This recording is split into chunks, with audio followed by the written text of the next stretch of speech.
Assalamualaikum warahmatullahi wabarakatuh dan salam sejahtera. Okey, untuk video hari ini kita akan masuk iaitu tajuk baru, tajuk 6. Muka surat 118.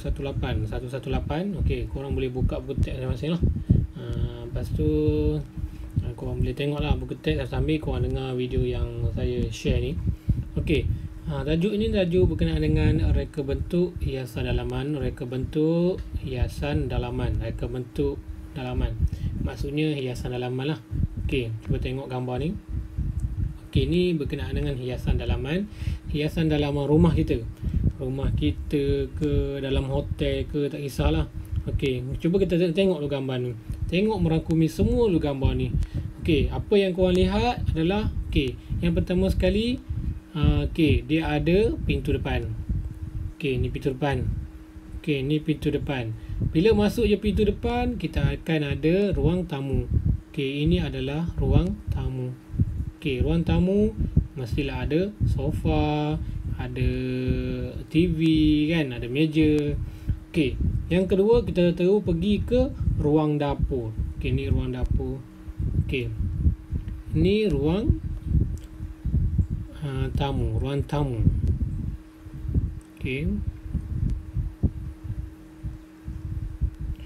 Dan yang ni adalah ruang dapur.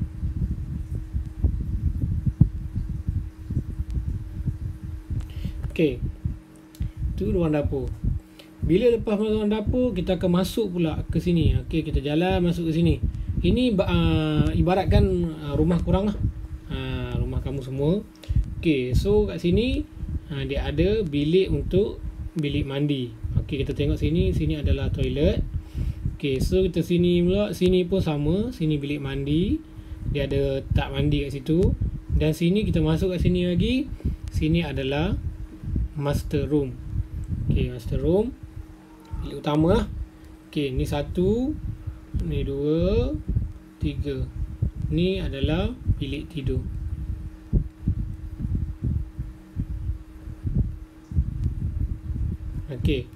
Masuk ke sini adalah, ini adalah kata satu design rumah, kedudukan macam mana kedudukan dalam rumah kamu. Bila kita masuk, mana ada kan sekarang ni kita masuk terus dapur, tak ada kan. So kita masuk mestilah ada ruang tamu dulu, diikuti dengan dapur, bilik mandi, bilik apa semua ni kan. So kita tengok dia punya penerangan dia kat sini. Bidang reka bentuk dalaman merupakan salah satu ilmu yang menggabungkan seni kreatif dan teknikal. Seni kreatif dan teknikal sejajar dengan kemajuan dan pembangunan di negara kita. Ini reka bentuk dalaman semakin penting dalam aspek mereka bentuk ruang persekitaran. Penting aspek bentuk ruang persekitaran dalaman atau bangunan seiring dengan satu peluang kerjaya industri yang semakin meningkat. Persoalannya, apakah prospek dan hala tuju? Persoalannya, kita nak tengok sini. Persoalannya adalah prospek dan hala tuju kerjaya seorang pereka bentuk dalaman. Pereka bentuk dalaman. Maksud kat sini, dalam bab ni dia bersoalkan ke mana korang akan pergi jika korang tupukan untuk reka bentuk dalaman. Alright. So kita pergi ke muka surat seterusnya. Secara amnya, konsep reka bentuk dalaman adalah untuk mewujudkan ruang persekitaran yang mampu memberi kepuasan. Kita tengok atas ni. Memberi kepuasan.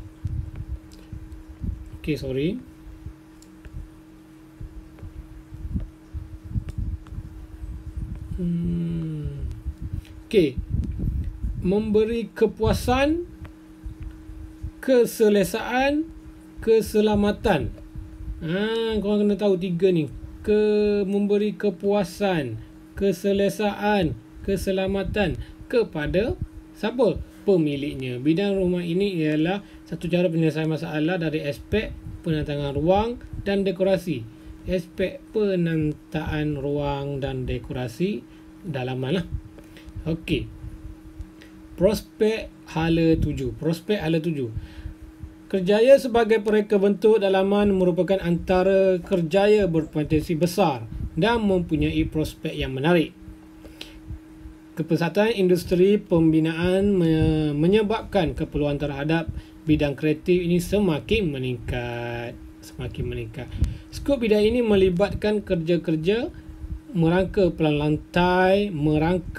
lantai hingga meletakkan sesuatu, ruang, objek sebuah bangunan, hotel, pejabat, rumah kediaman dan restoran serta teater.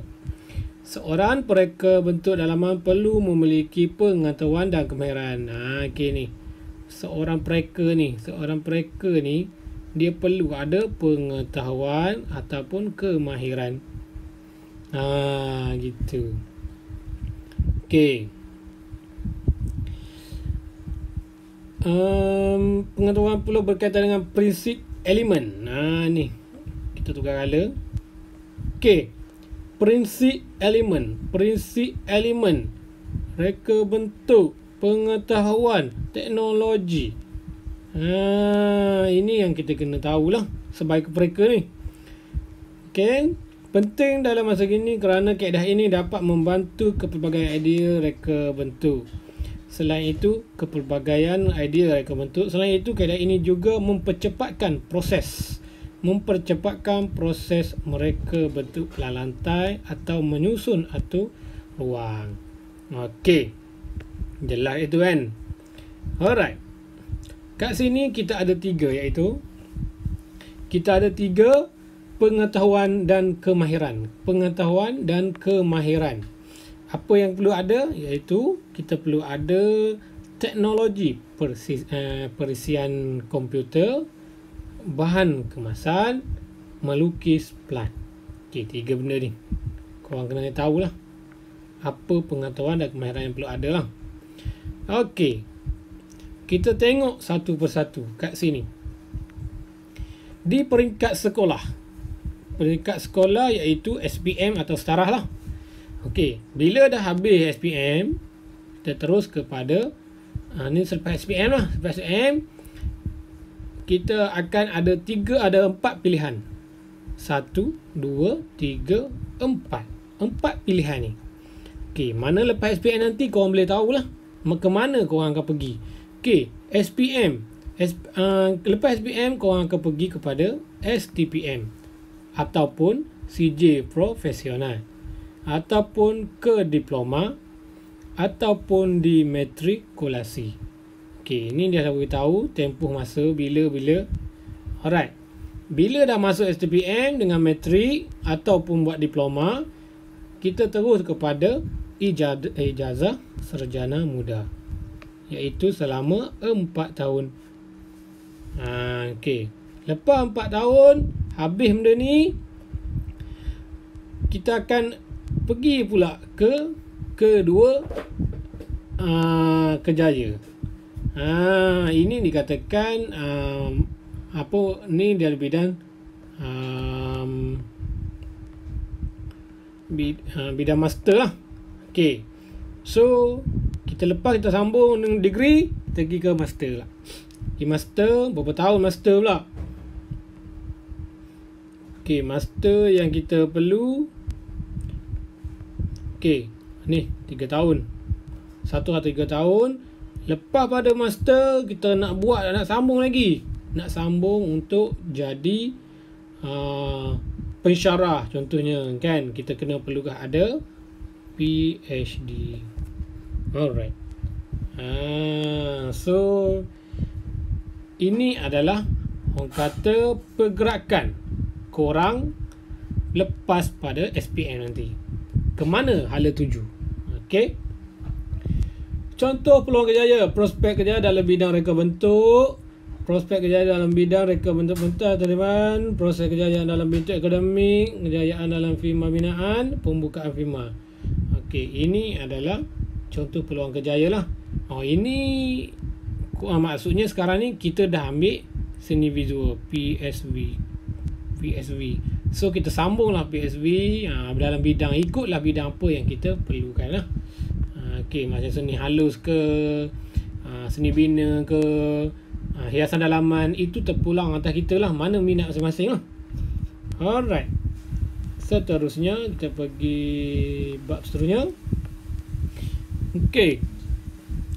Tengok atas ni.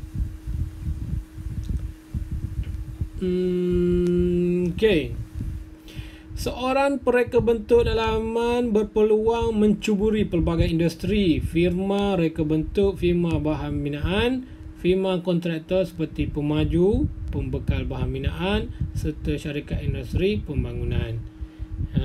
Ini banyak peluang-peluang yang boleh jika kita ambil bidang ni, bidang reka bentuk hiasan dalaman ni lah. Selain itu, pereka bentuk dalaman juga diperlukan oleh pihak muzium. Ni ke mana kita apa yang diperlukan? Maksudnya bila kita dah ada CJ ni, kita dah ada taraf seorang pereka bentuk ni, ke mana kita akan pergi? Iaitu di muzium memerlukan kita, galeri, kompleks komersial dan akademik. So kalau yang jenis berminat dengan untuk jadi cikgu, bolehlah cuburi. Right. Seterusnya kita pergi ke pertama, nombor 1 ni. Pereka bentuk dalaman menentu objek reka bentuk melalui rundingan dengan pelanggan. Rundingan pelanggan, membuat kajian sesuatu, merancang. Mewujudkan persekitaran yang selesa, idea yang menarik, gabungan kreatif, teknik. Ini adalah untuk pereka bentuk dalaman lah. Kita perlu tahu dia ni adalah perunding. Maksudnya dia kata sini adalah salesman. Situ korang tahu kan salesman. So jadi perunding apa tugas dia? Dia perlu melanggang, membuat kajian sesuatu dan merancang. Dan dia juga perlu tahu macam mana nak wujudkan persekitaran ni dengan cara keselesaan, idea yang menarik, gabungan kreativiti teknikal dan kemahiran. Situ. Kita pergi ke nombor 2, iaitu nombor 2, pelukis plan. Ini gambar dia. Ni pelukis plan ni. Ni kamu tengok nombor 2 ni. Ini bila dapat satu projek, masuklah kita. Sebab lukis plan ni orang kata nombor 1. Sebelum apa-apa buat, contohnya kita buat rumah ke apa kan, pelukis plan dulu. Kita kena bayar sekarang ni, kita kena bayar untuk pelukis plan. So kita tengok apa tugas dia pelukis plan ni. Bertanggungjawab dalam menyediakan lukisan teknikal dan spesifikasi, menyemak lukisan perundingan, merekod serta menyelenggara lukisan tersebut. Dia bertanggungjawab atas lukisan dia buat tu. Dia tahu berapa ketinggian, berapa kelebaran yang dia buat. Setiap contohnya rumah, mana sini ada plan rumah setiap plan rumah yang tadi yang kita tengok tadi kan. Kita pergi ke ni. Ni setiap plan rumah ni. Setiap plan rumah dia tahu berapa keluasan dia, berapa bilik ni, berapa ruang tamu dia nak buka. So dia kena tahu semua benda tu. Alright. So kita balik pada tadi. Lagi dia menyediakan kajian model. Kajian model, lakaran, reka bentuk, lukisan, kerja dan laporan berkaitan seni bina. Ini dia punya tugasan dia lah. Kemahiran berkomputer penting. Memang sekarang ni tak ada lah yang tak guna komputer. So kita kena belajar. Sekarang ni senang lah untuk belajar berkomputer. Kita boleh tengok dari segi YouTube ke apa ke kan. kita ambil kelas ke, itu tak ada masalah lah. Sebab kemahiran berkomputer sekarang ni sangat-sangatlah penting untuk kita. Mana-mana kita belajar komputer tu kena tahulah asas macam mana untuk dalam penggunaan komputer. Kemahiran komputer penting untuk memudahkan proses mencipta, mengubah, menghasilkan lukisan kerja yang diperlukan. Okey, sekarang ni mana ada dah, sekarang ni kita ni tak ada dah lukis-lukis dengan kertas kan. Lukis-lukis dengan kertas, mana ada kita lukis dengan kertas kan. Kita sekarang ni kita dah menggunakan komputer ataupun kita gunakan apa-apa alat komunikasi lah yang sesuai untuk ni. Okey, so contohnya kan saya akan bagi sini. Alright. Okey, so apa yang dia kata tadi, yang saya kata tadi, pelukis lantai. Alright, dia okey, ni contohnya salah satu rumah. Okey, dia akan buat. Okey, so dia bagi plan macam ni. Apa yang korang kena buat? Contohnya plan ni. Okey, saya nak korang buatkan satu ruang dalam rumah. So kita macam mana nak buat dalam segi empat ni. So kita atur lah. Okey, sini saya nak buat ruang tamu. Okey, ruang tamu. Okey, kat sini saya nak buat dapur. Okey, bila dah masuk ke dapur sini, kat sini saya nak buat bilik tidur. Bilik tidur. Okey, lepas tu kat sini saya nak buat toilet contohnya kan. Okey, sini tandas. Okey, dan satu lagi sini untuk bilik nombor 2. Okey, bilik nombor 2. Alright, ini yang dimaksudkan plan lantai. So kita macam mana kita nak createkan dia, nak bagi ruang ni orang kata selesa untuk kita. So apa yang kita tengok sini, okey, contohnya kan. Okey, kita tukar color red. Alright, contoh sini pintu masuk. So kita masuk sini. Sini ada pintu. Sini ada pintu untuk ruang dapur. So kita akan masuk untuk pergi ke ruang dapur. Bila kalau kita nak pergi ke bilik, kita masuk ke bilik ke sini. Sini kita pergi ke tandas. So kita tak akan diganggu lah. Di ruang tamu ni kita tak akan nampak. Contohnya orang dalam bilik ni nak pergi ke toilet, so dia tak tahulah, tak nampak lah kan. Jadi privacy lah untuk kita. So yang ni pun nak pergi boleh kan. Kok kita boleh buat pintu pula kat sini untuk orang dalam ni masuk ke toilet. Itu adalah perancangan. Ini yang dipanggil kata pereka design hiasan dalaman. Okey. Mana tadi? Okey. Seterusnya kita pergi pada perunding ni perunding warna dan bahan kemasan binaan. Okey, kita tengok dia punya peranan dia pula. Bertanggungjawab dalam memberikan khidmat nasihat berkaitan dengan kesesuaian warna dan bahan kemasan. Okey. Yang penting kita kena ada konsep dan tema. Ikut sesuai masing-masing lah. Tema apa yang kita perlukan. Tema dia ada banyak tema lah. Tema untuk hiasan dalaman apa? Yang pertama tema contemporary. Okey, lagi tema tradisional. Lagi apa tema apa? Tema Inggeris. Tema-tema ni lah kita kena tahu. Ikutlah tema apa kan. Kau nak buat tema Thailand ke tema apa, itu Itu terpulang apa tadi sini lah. So contemporary ni apa, tradisional ni apa, macam mana kan. Okay, so perunding ni akan tahu, akan bagi pandangan lah kepada korang mana warna yang sesuai lah. Kita tengok ada warna-warna ni, ini pilihan warna lah, pilihan warna ni. So bilik-bilik kita sesuai warna apa, kan. Alright, Pereka perunding ruang pameran. Okay, macam mana pula yang pereka ni, perunding pereka untuk ruang pameran ni, macam mana dia buat untuk pameran. Macam ni.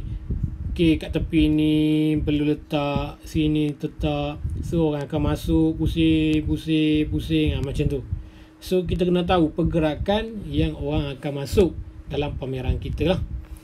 Okay, pereka set selalunya dia akan buat pada pentas-pentas lah, ataupun drama-drama. Okay, sini kita tengok salah satu contoh gambar, iaitu drama-drama zaman dulu punya, kan. Okay, dia buat macam raja yang duduk kat sini, yang belakang-belakang ni lah dipanggil, ni belakang-belakang ni, ini dipanggil pereka set. Tu. Okay, ini korang boleh baca sendirilah, saya rasa tak perlu yang tu. Okay, seterusnya kita pergi ke muka surat seterusnya. Okay, tak ada apa, ini ada sambungan sebelah tu tadi. Okay, so setakat itu sahajalah untuk PDP hari ini. Okay, korang boleh tengoklah ada punya soalan. Okay, soalan yang korang boleh baca dulu soalan ni. Ni korang kalau free nanti korang jawablah soalan-soalan ni, soalan yang pada muka surat 135 ni. Dan nota korang perlu tulis nota ni pada muka surat 134. Ini nota ringkas yang dah ada, so korang salin yang ni saja. Untuk tugasan nanti saya akan bagi. Okay, so kita tugasan kita akan buat macam yang muka surat 130 ni lah, untuk korang semua. Okay, tak ada, kalau jika ada apa-apa pertanyaan boleh WhatsApp saya lah. Okay, sekian saja.